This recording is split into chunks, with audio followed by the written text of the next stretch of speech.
Hello everyone, welcome to God Maths Academia. आज से हम क्लास 10th का चैप्टर नंबर 2 पॉलिनोमियल स्टार्ट करेंगे। आज हम खाली उसका इंट्रोडक्शन देखेंगे, वो बातें जो इसके में बेसिक्स हैं और जो हम ऑलरेडी क्लास 9th में पढ़ के भी आ चुके हैं। ठीक है, तो कांस्टेंट के बारे में बात करेंगे, वेरिएबल्स के बारे में बात करेंगे। तो मैथ्स में हम बहुत सारे सिम्बल्स यूज़ करते हैं जिनकी वैल्यूज़ कॉन्स्टेंट भी होती हैं और जिनकी वैल्यू चेंज भी हो सकती हैं। जैसे मैंने बात करी पाई की, 0, 1, 2, 3, ये सब सिम्बल्स हैं। अगर मैं ज़ीरो की बात करता हूँ तो ज़ीरो एक ऐसा सिंबल है जो कुछ ना होने को डिनोट करता है। 1 एक ऐसा सिंबल है जो किसी भी चीज़ की एक क्वांटिटी को डिनोट करता है। ठीक है, तो ऐसे सिंबल्स जिनकी वैल्यू कांस्टेंट रहे, कभी भी चेंज ना हो, उनको हम बोलते हैं कांस्टेंट्स। सिमिलरली जिनकी वैल्यू चेंज हो सके, जिनकी वैल्यू को हम चेंज कर सकते हैं, उनको हम बोलते हैं वेरिएबल्स, जो हमने बचपन से यूज़ करते आए हैं, एक्स, वाई, जेड, ए, बी, सी, डी एट्सेट्रा। अब अगर मैं इन कांस्टेंट को और इन वेरिएबल्स को आपस में जोड़ दूं, आपस में मिला दूं, using multiplication and division only. क्या कहा मैंने कि हम कांस्टेंट और वेरिएबल को आपस में मिक्स करें using multiplication and division only, तो हमको एक टर्म मिलती है। हमको क्या मिलती है? एक टर्म मिलती है। ठीक है, तो इतना तक हमको समझ में आ चुका है। जैसे मैंने एग्जाम्पल लिखा हुआ है यहाँ पे टर्म में, 2x हो गया, √2x हो गया, x/2 हो गया, xy/3 हो गया। ये सब हमारी एक सिंगल टर्म है। अब यहीं पे अगर मैं बहुत सारी टर्म्स को आपस में प्लस या माइनस से जोड़ दूं, ध्यान समझेंगे कि बहुत सारी टर्म्स ले लूं, एक या एक से ज़्यादा टर्म्स ले लूं और उनको प्लस या माइनस से मैं जोड़ दूं, तो वो मेरा क्या बन जाएगा? वो मेरा बन जाएगा एल्जेब्रिक एक्सप्रेशन। और सिंपल भाषा में बोलें तो combination of constant and variables using plus minus multiply divide, कि हम plus minus multiply divide in सब का यूज़ करके अगर कांस्टेंट और वेरिएबल्स को आपस में मिक्स कर रहे हैं तो हमको जो सामने एक चीज़ मिल के आती है उसको हम एल्जेब्रिक एक्सप्रेशन बोल सकते हैं। जैसे यहाँ पे मैंने एग्जांपल लिखे हैं, 4x 3x² + 1, 3x की पावर -1 + 2, 4x² + 3x की पावर -3 एट्सेट्रा। ठीक है, तो बस कांस्टेंट होना चाहिए, उसकी पावर कुछ हो उससे फ़र्क नहीं पड़ता, वेरिएबल होना चाहिए, उसकी पावर कुछ हो उससे कोई फ़र्क नहीं पड़ता। हमारे पास इन दोनों को आपस में जोड़ देंगे या घटा देंगे तो वो हमारा क्या बन जाएगा? एल्जेब्रिक एक्सप्रेशन बन जाएगा। अब बात आती है कि एल्जेब्रिक एक्सप्रेशन तक हमने पढ़ लिया, अब हमें पढ़ना है क्या? पॉलिनोमियल के बारे में। तो पॉलिनोमियल कहीं ना कहीं एल्जेब्रिक एक्सप्रेशन से ही निकल के आया है। अगर एल्जेब्रिक एक्सप्रेशन में जो भी हम वेरिएबल्स यूज़ कर रहे हैं उनकी पावर सिर्फ होल नंबर हो, उनकी पावर क्या हो? सिर्फ और सिर्फ होल नंबर, मतलब 0 हो, 1 हो, 2 हो, 3 हो, तब हम उनको बोलेंगे क्या? पॉलिनोमियल। तो यहाँ से हम एक बात समझ सकते हैं कि all polynomials are algebraic expression but all algebraic expressions are not polynomial. Example लिखा है, हमारे एग्जाम में भी आता है कि which of the following is a polynomial. तो हमको सिर्फ एक ही चीज़ देखनी है कि अगर कोई भी एल्जेब्रिक एक्सप्रेशन या कोई भी कांस्टेंट और वेरिएबल का कॉम्बिनेशन पॉलिनोमियल तभी होगा जब उसमें वेरिएबल्स की पावर में 0, 1, 2, 3 या फिर होल नंबर ही आ रहा हो। जैसे पहला वाला एग्जाम्पल मैंने लिखा है 3x + 2, तो यहाँ पे ये जो x लिखा हुआ है इसकी पावर कितनी है? 1। दूसरा हमारे पास प्लस में 2 है, +2 या -2 जो कुछ भी हो, इनको हम बोलते हैं कांस्टेंट पॉलिनोमियल। इसको भी हम नेक्स्ट स्लाइड में देखेंगे कि कैसे पॉलिनोमियल्स के पार्ट में डिवाइड करते हैं उनको, तो कौन सा कांस्टेंट पॉलिनोमियल होता है, आगे देखते हैं उसको। दूसरा मैंने लिखा 4xy + 3, तो इसमें x की पावर भी और y की पावर भी दोनों 1 1 है, तो ये भी क्या हो जाएगा? पॉलिनोमियल हो जाएगा।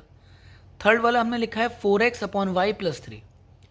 अब मैंने इसमें लिखा है ये पॉलिनोमियल नहीं है, पॉलिनोमियल के आगे क्रॉस का साइन लगा दिया, पर यहाँ पे तो x की पावर भी 1 है, y की पावर भी 1 है। तो बच्चों इसमें हमको क्या समझना होता है कि हमको सारे के सारे जो भी हमारे पास वेरिएबल्स हैं उनको ऊपर लेके आना है, डिनोमिनेटर में नहीं है। अगर मैं इस y की बात करूँ तो ये y मेरे पास जब ऊपर जाएगा, तो हमने पावर एंड एक्सपोनेंट पढ़ रखा है क्लास 9th में भी, ये क्या बन जाएगा? 4x × y की पावर -1। y की पावर कितनी हो जाएगी? -1, तो ये हमारे पास पॉलिनोमियल नहीं रहेगा। सिमिलरली लास्ट वाला एग्जांपल है √x + 3x। अब √x हमको पता है कि रूट हटाएंगे तो पावर क्या लगाएंगे? 1/2, पावर फ्रैक्शन हो गया, फ्रैक्शन होल नंबर नहीं होते हैं, तो ये भी हमारा पॉलिनोमियल नहीं होगा। ठीक है, अब इस स्लाइड का लास्ट वाला टॉपिक देखते हैं, डिग्री ऑफ द पॉलिनोमियल। तो कोई भी अगर हमें एक कॉम्बिनेशन दे रखा है कांस्टेंट और वेरिएबल्स का, तो सबसे पहले तो हमको ये देखना पड़ेगा कि वो पॉलिनोमियल है या नहीं, तभी हम उसकी डिग्री की बात करेंगे। ठीक है, तो पॉलिनोमियल में हमने देखा अभी कि पावर 1 हो सकती है, पावर 2 भी हो सकती है, पावर 3 भी हो सकती हैं। तो हर एक टर्म की हम पावर चेक करेंगे, उनमें से जो हाईएस्ट हमारी पावर होगी वही हमारी क्या कहलाएगी, degree of that given polynomial. जैसे अब हम अपना पहला एग्जांपल देखते हैं, 3x² + 4x + 2। यहाँ पे अगर मैं पहली वाली टर्म की बात करूँ तो वहाँ पे पावर कितनी है, 2। दूसरी वाली टर्म की बात करूँ तो वहाँ पे x की पावर कितनी है, 1। थर्ड वाली टर्म की बात करें तो वो एक कांस्टेंट पॉलिनोमियल है। कांस्टेंट पॉलिनोमियल की पावर हमेशा होती है 0। ठीक, तो 2, 1 और 0 इन तीनों में सबसे हाईएस्ट कौन सा है, 2। तो इस गिवन पॉलिनोमियल की जो डिग्री हो जाएगी वो कितनी हो जाएगी, 2 के बराबर हो जाएगी। अब ये तुमको ईजिली समझ में आ गया। दिक्कत बच्चों को इस वाले एग्जाम्पल में होती है, अगर एक से ज़्यादा वेरिएबल हों तो हर एक टर्म की पावर निकालने के लिए, सुनिए, अगर एक से ज़्यादा वेरिएबल हों तो हर एक टर्म की पावर निकालने के लिए हमें उन सब वेरिएबल्स की पावर को ऐड करना पड़ता है। जैसे यहाँ पे है 2 और यहाँ पे है पावर 3। तो अगर आप इसको नॉर्मली पूरी इक्वेशन को देखोगे तो आप बोल दोगे यहाँ पे वेरिएबल की पावर 4 है तो इसकी डिग्री कितनी होगी, 4 के बराबर होगी, तो जो हमारा हो जाएगा गलत। ऐसे वाले क्वेश्चंस में, ऐसे वाले एग्जाम्पल्स में हमें क्या करना होता है, इन दोनों चीज़ों की पावर को ऐड करना पड़ता है। 2 + 3, यहाँ पे आएगी इस टर्म की पावर 5, 1 + 2 3 और यहाँ पे 4। तो 5, 3 एंड 4 कौन सा बड़ा है, 5 वाला। हैंस इसकी डिग्री कितनी हो जाएगी, 5 हो जाएगी। ठीक है, अब हम आगे बढ़ते हैं, हम टाइप्स ऑफ पॉलिनोमियल देख लेते हैं। तो बेटा पॉलिनोमियल्स को हम दो पार्ट्स में डिवाइड करते हैं। एक तो हम उनको देखते हैं on the basis of number of terms, और हम एक देखते हैं on the basis of degree. हम टर्म्स भी देख चुके हैं और डिग्री के बारे में भी पढ़ चुके हैं। तो पहले टर्म्स की अगर मैं बात करूं, अगर किसी पॉलिनोमियल के अंदर सिर्फ एक ही टर्म है तो उसको हम बोलेंगे मोनोमियल। ठीक है, मतलब सिर्फ टर्म एक होनी चाहिए। टर्म हम कैसे काउंट करते हैं वो देख चुके हैं ऑलरेडी, कि कोई भी प्लस माइनस का साइन नहीं आए वहाँ पे दो चीज़ों के बीच में।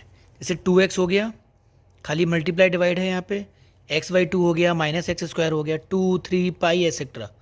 2, 3 पाई कैसे पॉलिनोमियल हुए ये भी हम आगे देखेंगे एक बार फिर से। सिमिलरली जिसमें दो टर्म्स हों वो हमारा क्या हो जाएगा, बाइनोमियल। 2x + 1, 3/2x + x³, सिर्फ दो ही टर्म्स होनी चाहिए।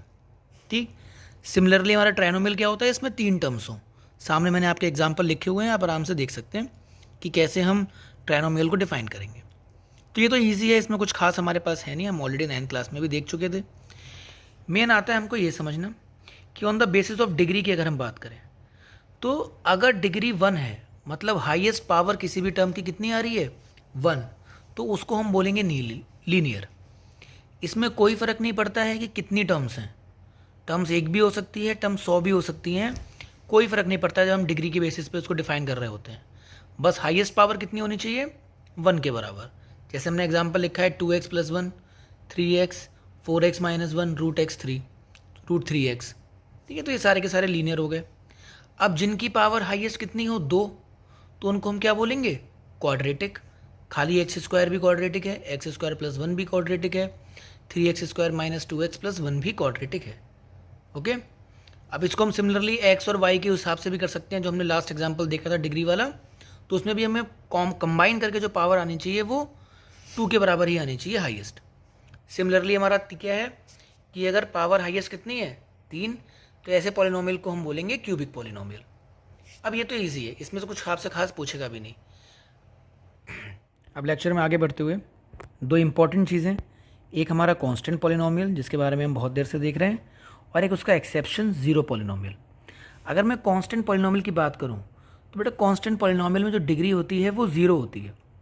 जैसे मैंने लिखा 2, -3 पाई e, कुछ भी अगर कांस्टेंट है तो उसकी डिग्री कितनी होगी, 0। कैसे, ये मैंने आपको लिख के दिखाया है कि 2 को मैं लिख सकता हूँ 2 × 1, ठीक है।